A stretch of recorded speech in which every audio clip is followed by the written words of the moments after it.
If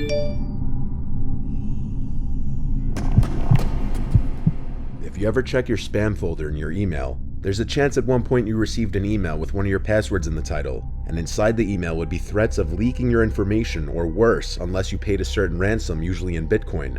This usually happens when a hacker, or even often a regular user, will likely find this info by merely searching any of the numerous data breach databases available on criminal forums. In March of 2019, a 25-year-old man named Joe Albanese received a similar email to what was just described. It was titled his password that he used for every account that he had. This was obviously a cause for alarm, so he opened it immediately to read the contents of the email. This is what it said. "Hey Joe, all you really need to know is that I know your password and other personal information.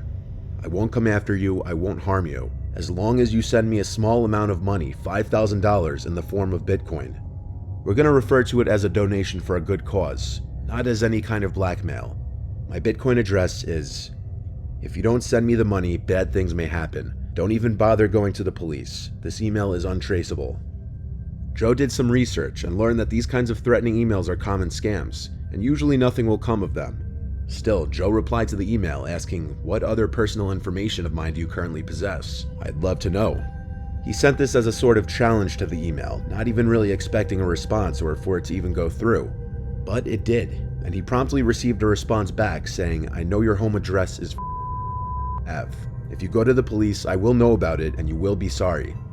This is when worry would really set in with just about anyone, as having a password leaked in a data breach is one thing, but some unknown person having your home address threatening you with it is completely next level. Joe didn't reply to the email for several days, but he also didn't go to the police. He decided to wait it out and see what would happen next, and after 3 days, there was a follow-up email saying, "I'm still waiting for the payment. I won't wait much longer." Joe replied this time saying, "I'm not paying you $5,000. If you want to come to my house, you'll get a face full of lead."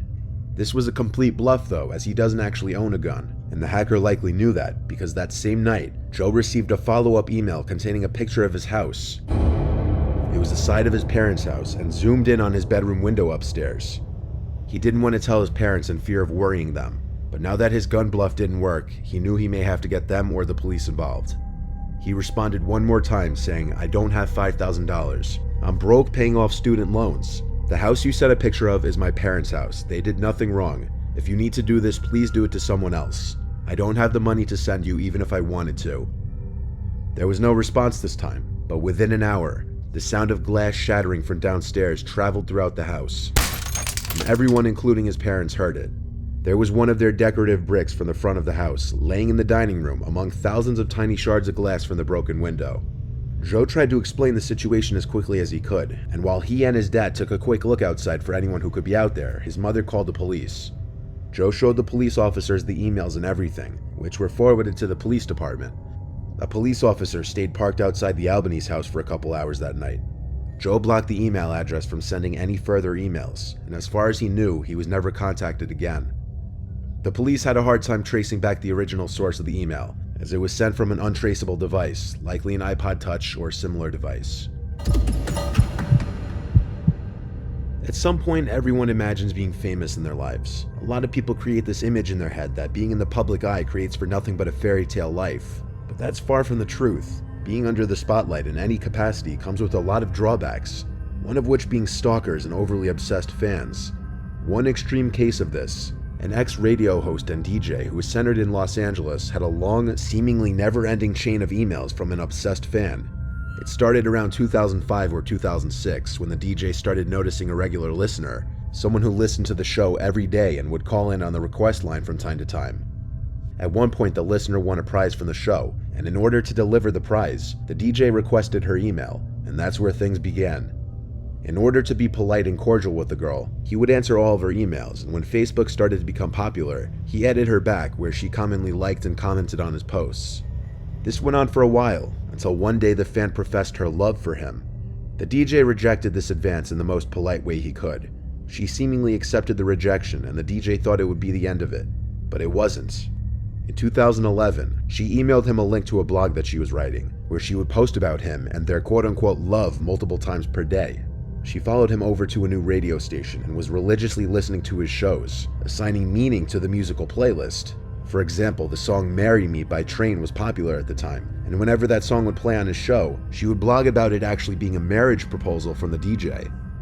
She began saving all his photos from his social media and photos of other women in his life, like friends and girlfriends, and posting them to her blog with extremely hateful words. She'd make posts raging about him being a man whore, followed by another post not even 10 minutes later in a completely different tone, apologetic and soft, implying she may have bipolar tendencies. The DJ did his best to ignore it, even though by this point he was extremely creeped out, but as she again began emailing him, he tried more forcefully this time to get her to stop, but she wouldn't stop.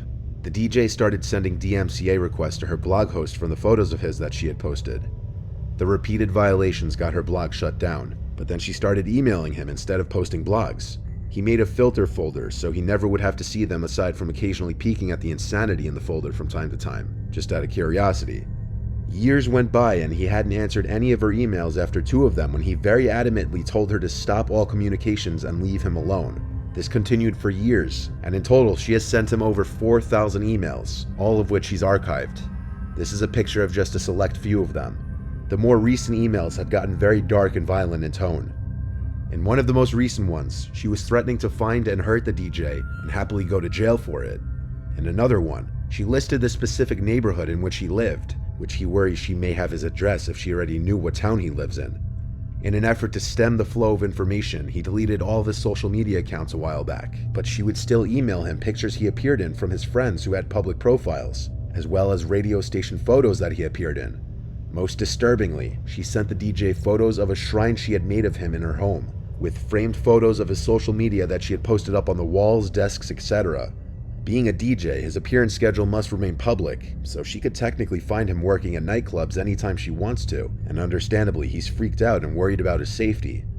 After calling multiple attorneys, none seemed very interested in helping him with this matter.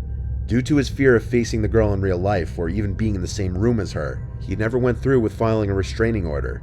He also worried that on the off chance she didn't have his home address, the legal process would reveal it to her. To my knowledge, there was never any follow-up with this, and it's not known if the harassment continued or what route the DJ pursued, if any. But this is one of those extreme cases of how a fan's obsession could have a very negative effect on someone's well-being and mental health. In this last one, a viewer who wanted to be referred to as Christian received multiple emails that he wanted me to share in a story video. Christian has a friend named Katie who was out for a job interview. They used to be co-workers, which is how they met. Nothing was out of the ordinary until Christian started to try and contact Katie after her interview was supposed to be done, only to find that his texts weren't delivering and calls were going straight to voicemail. It was very possible that her phone could have been off or she had no cell service, but as hours passed and still nothing was delivering, he started to get concerned. The most likely and obvious possibility was that she lost or broke her phone, but finally, hours later, the text said delivered. However, Kate never replied. That same day, as Christian was checking his email, he saw an email from Katie's old work email. He opened it, and it read, "Hey, I lost my phone and keys. Can you come pick me up? I'm by some old warehouse construction-looking building in the parking lot across from a Hyatt place." Christian asked when she last had her phone and if she had any idea how she lost it. She replied, "I have no idea. Just come soon, please. It's cold." The address that she then sent to better help Christian get to her said it was 20 minutes away. But looking at the location of the address on the map, it led to some abandoned-looking warehouse parking lot, evident by the green growing in the parking lot and decaying-looking rooftop. Christian sent another email back, demanding she go to a less sketchy pickup point. She took a few minutes to answer back with, "I'm already sitting on a bench here. I'm comfortable, just please hurry."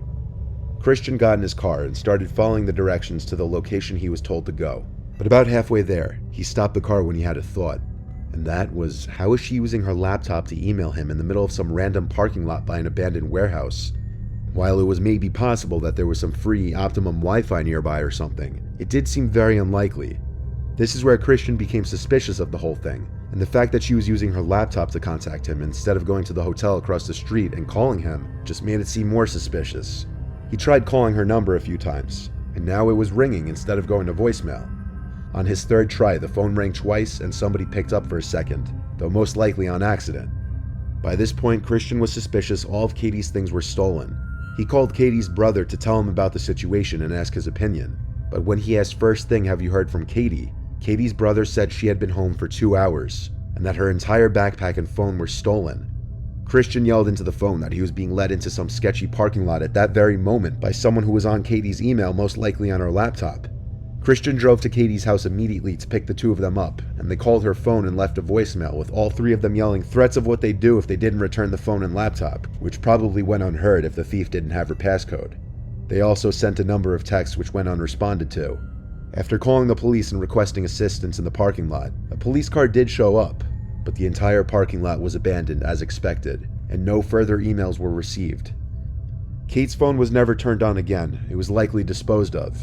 She never got any of her stuff back, but on the bright side, Christian may have avoided being lured into some kind of trap that would have led to him being robbed or harmed.